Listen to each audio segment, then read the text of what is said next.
Как же это все могло с ним произойти, Алексей не понимал. Не понимал, за что. Судьба обошлась с ним так несправедливо. Он с детства рос послушным мальчиком. Мечтал продолжить дело своего отца, деда и прадеда. Стать военным, как и они. Защищать свою родину от врагов и беды. Ни отца, ни деда не было уже давно на этом свете. Жили они вдвоем с мамой, учительницей начальных классов, в маленькой коммунальной квартирке. Мама много работала для того, чтобы у него все было, и он был не хуже других детей. С мамой у них была особая связь, они понимали и чувствовали друг друга на расстоянии. И вот, наконец-то, он закончил военное училище и стал офицером. Мама гордилась своим красавцем-сыном, а сейчас он лежит, укрывшись с головой этим драным одеялом на кровати, сделанной из старых досок, уставившись в темный потолок. Алексей вспоминал все, что случилось с ним до этой минуты, и не мог поверить, что все это происходит наяву. Он, бывший офицер, ставший никому не нужным, перебивающийся случайными заработками и получающий мизерную пенсию. Ютится в старом заброшенном доме с прогнившими полами и разбитыми окнами, затянутые старой пленкой. Когда-то у него была семья, любимая жена, дочь и работа. Он был нужен, его уважали товарищи-сослуживцы, мать в нем души не чаяла. Мужчина много ездил в горячие точки, выполняя там боевые задания. Он был хорошим командиром для своих подчиненных, но все изменилось в одночасье. В один миг его жизнь разделилась на «до» и «после». На одном секретном задании в доме, где прятался его отряд, попал снаряд. Все ребята погибли, а он один остался в живых. Алексей потерял сознание, был контужен.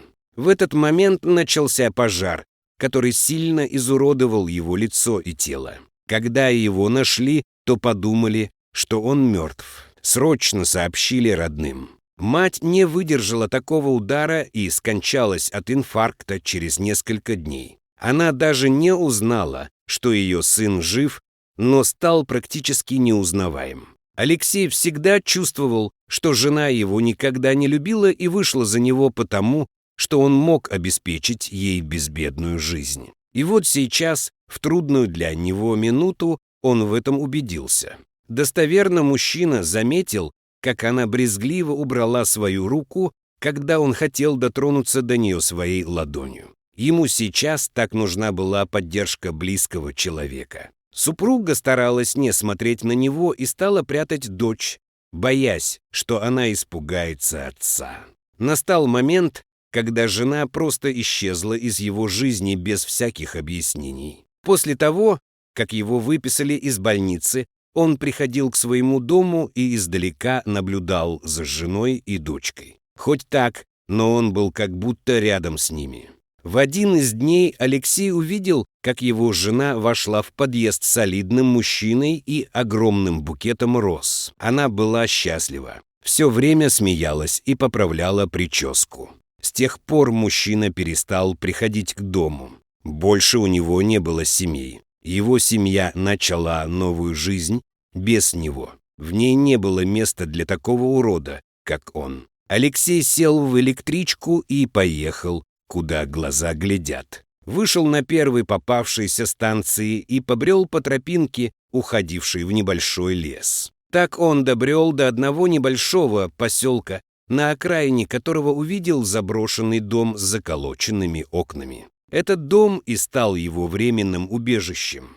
Видимо, хозяева умерли, а наследникам такое богатство было не нужно. Леша, как мог, начал благоустраивать свое новое жилье. То, что люди выбрасывали за ненадобностью на свалку, он подбирал и приводил в порядок. Руки у него были золотые, да и время, которое он проводил за реставрацией старых вещей, отвлекало его от грустных мыслей. Так у него появилась кровать, стол, 2 стула, старое кресло и даже полка. Ему удалось найти и получилось отремонтировать электрическую плитку, а кастрюлей, чайников и прочей кухонной утвари в доме было предостаточно. В местном магазинчике хозяин оказался бывшим афганцем. Он пожалел Алексея и разрешил ему подрабатывать грузчиком. Работал он в основном по ночам. Люди пугались его внешности.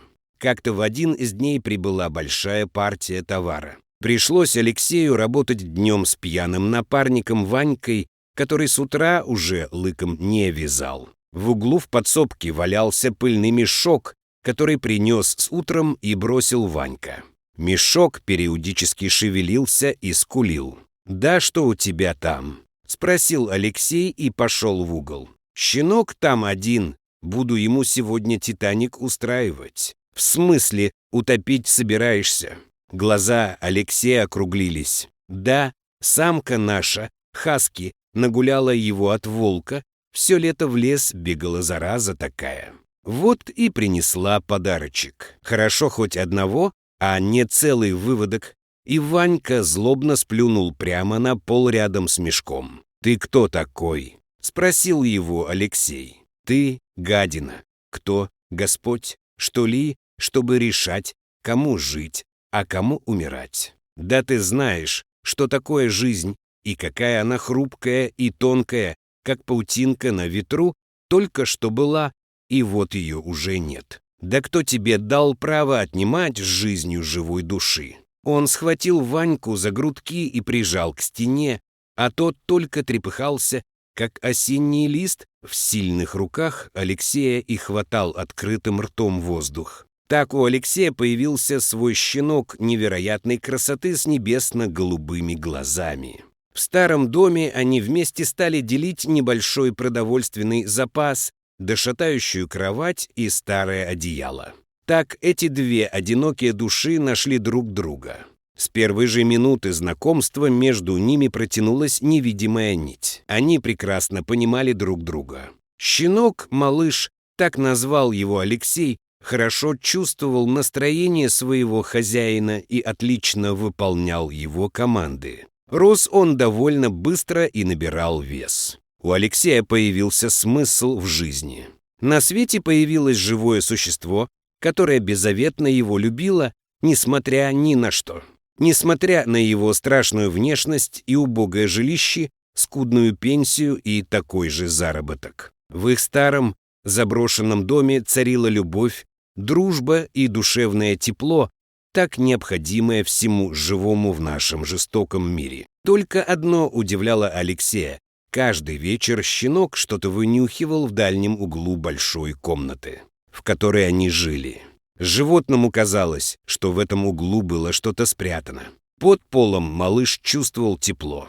Алексея иногда посещали ужасные мысли, может, там скрыты следы какого-нибудь ужасного преступления. Но он отгонял от себя эти мысли и не разрешал волку даже близко подходить к этому зловещему углу. Как-то ночью, когда мужчина забылся тяжелым сном, малыш не выдержал и ринулся туда, в запретное место. Он разрыл носом и лапами гнилые доски старых половиц вперемешку с землей. Над ней ямы лежал мешочек, завернутый в старые холщевые тряпки. Малыш достал его и принес своему хозяину. Большой крест на цепи, усыпанный изумрудами и рубинами, увидел Алексей, когда развернул эти полуислевшие лохмотья. Как в этом заброшенном доме оказался такой раритет, неизвестно.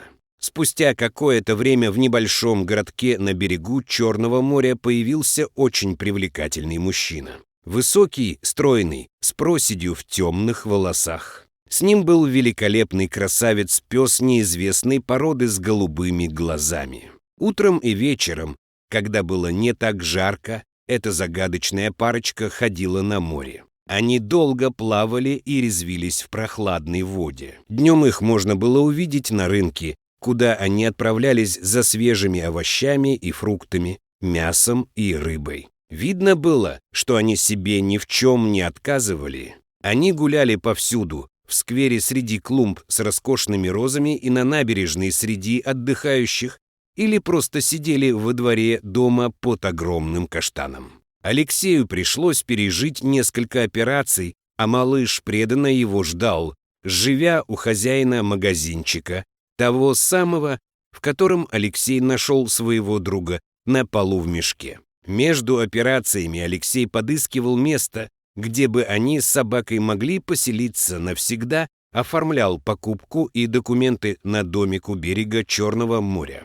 Собрав все свое небольшое имущество, Алексей и малыш переехали на новое место. Ведь впереди у них была долгая и счастливая жизнь.